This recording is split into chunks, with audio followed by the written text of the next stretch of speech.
وہ تغیر جس کا ہم منتظر ہیں، کیا وہ رونے سے آئے گا؟ کیا وہ ان دکھوں میں ڈوبنے سے آئے گا؟ کیا وہ زمین پہ بکھرے اس مالا کی موتیوں کی طرح بکھرنے سے آئے گا؟ کیا وہ سسکنے سے آئے گا، تڑپنے سے آئے گا، یا اکیلے یاروں میں بیٹھ کے کمپلین باکس کر کے گلے کرنے سے آئے گا؟ وہ کیسے آئے گا؟ کیسے ایک شخص پہاڑ بنتا ہے، کیسے ایک کلی پھول بنتی ہے، کیسے ایک قطرہ ایک سمندر بن جاتا ہے، ایک عام سا شخص لوگوں میں گھومنے والا ایک آواز بن جاتا ہے، ایک احساس بن جاتا ہے؟ کیسے ہوتا ہے یہ؟ دنیا میں سب سے بڑی دولت جو ہے نا، وہ ہوتا ہے ایکسپیرینس۔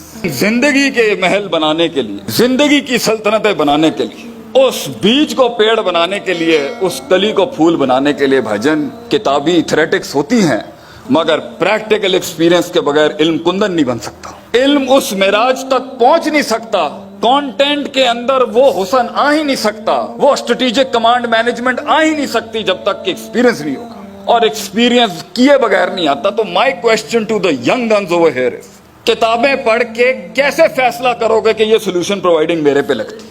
چاہے وہ کسی ویسٹرن تھنکر کی ہو، یا مڈ ویسٹ کی ہو، یا ایسٹرن تھنکر کی ہو، یا اسلامک تھنکر کی ہو، یا نان اسلامک تھنکر کی ہو، آپ کو کیسے پتا چلے گا کہ یہ فتویٰ میرے پہ اپلائی ہوتا ہے؟ کیونکہ لوگ یونیک ہوتے ہیں، منفرد ہوتے ہیں، ان میں ڈائیورسٹی ہوتی ہے، ان کے ڈائنامکس ڈیفرنٹ ہوتے ہیں، سائیکوپیتھیز ڈیفرنٹ ہوتی ہیں، نفسیات ڈیفرنٹ ہوتی ہیں، اپ برنگنگز ڈیفرنٹ ہوتی ہیں، غم ڈیفرنٹ ہوتا ہے، درد ڈیفرنٹ ہوتا ہے، کلیجہ ڈیفرنٹ ہوتا ہے۔ تو فتویٰ کیسے ایک ہو سکتا ہے؟ ایک لحاظ سے وہ ڈیفینٹ آرٹیکلز میکروز میں تو اپلائی کیے جا سکتے ہیں، لیکن جہاں پر کہانی اسپیسیفک ہوگی وہاں ہی پر تو اجتہاد کے اندر وہ زور لگے گا۔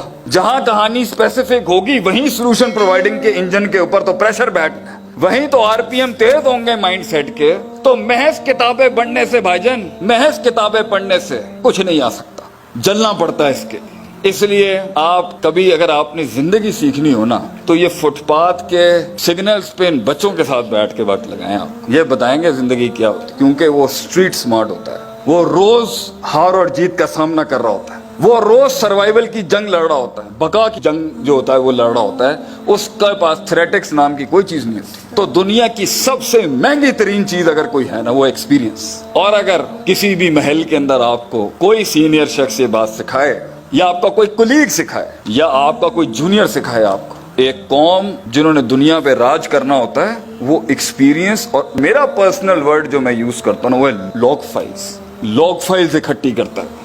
آپ کے ارد گرد میں آپ کو استاد نہیں ملے، یہ ہو نہیں سکتا۔ آپ کے ارد گرد میں آپ کو اپنی فیلڈ کا پیر نہ ملے، یہ نہیں ہو سکتا۔ آپ نے تلاش کیا آپ کو ایک رہبر، یہ ہو نہیں سکتا۔ ابھی قیامت نہیں آئی کہ اللہ اس دنیا سے اہل علم اٹھا لے۔ صحیح مسلم کی روایت ہے، قیامت کی بڑی نشانی کیا ہے؟ انتزاع العلم۔ اللہ ایکسپیرینس لوگ اٹھا لے گا سسٹم سے، پار ایکیڈیمکس ایکسلنس اٹھا لے گا سسٹم سے، جورسٹ اٹھا لے گا سسٹم سے، ایگزیجسٹ اٹھا لے گا سسٹم سے، انٹرپریٹرز اٹھا لے گا سسٹم سے۔ اور جہالت یہی ہوتی ہے کہ پتہ نہیں ہوتا کیا ہے، اور اگر پتہ ہے تو یہ نہیں پتہ اپلائی کہاں کرنا ہے۔ تو experience is what is the biggest asset of a nation.